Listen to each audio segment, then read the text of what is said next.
உறவுகளுக்கு அன்பான வணக்கங்கள். தன் மதத்தை மறைத்து ஒரு ஆண் ஒரு பெண்ணை காதலிப்பது குற்றமாகுமா? இது தொடர்பாக Taufiq Ahmed versus state of UP என்ற வழக்கில் அலகாபாத் உயர்நீதிமன்றம் தீர்ப்பளித்திருக்கிறது.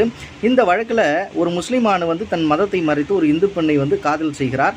பிற்பாடு அந்த பெண்ணுக்கு இவர் என்ன மதத்தை சார்ந்தவர் என்பது தெரிந்து விடுகிறது. பிற்பாடு அவர் அந்த திருமணத்துக்கு சம்மதிக்கவில்லை.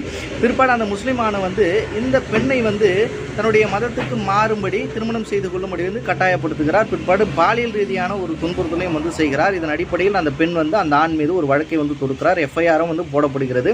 பிற்பாடு இதற்கிடையிலே இவர்களுக்குள்ளாக சமரசம் செய்து கொள்ளலாம் என்று முடிவு செய்கிறார்கள். அதன் அடிப்படையில் அந்த ஆண் அலகாபாத் உயர்நீதிமன்றத்தில் அந்த வழக்கை முழுவதுமாக முடித்துக் கொள்ளலாம் என்று சொல்லி ஒரு மனுவை தாக்கல் செய்கிறார். விசாரணை செய்த நீதியரசர்கள் என்ன சொல்லிட்டாங்கன்னா, செக்ஷன் 3 சப்செக்ஷன் 4 சப்செக்ஷன் 1 ஊபி மதமாற்ற தடுப்புச் சட்டம் 2020 கீழாக ஒரு பெண்ணை காதல் செய்யும் பொழுது தன்னுடைய மதத்தை மறுத்து அவர் காதலிப்பதும் பிற்பாடு திருமணத்துக்கு கட்டாயப்படுத்துவதும் ஒரு குற்றமாகும். இதற்கிடையில் அவர்கள் சமாதானம் செய்து கொண்டாலும் அதன் அடிப்படையிலே இந்த வழக்கை முழுவதுமாக ரத்து செய்ய முடியாது என்று சொல்லி அவர் போட்ட மனுவை தள்ளுபடி செய்துவிட்டார். நன்றி.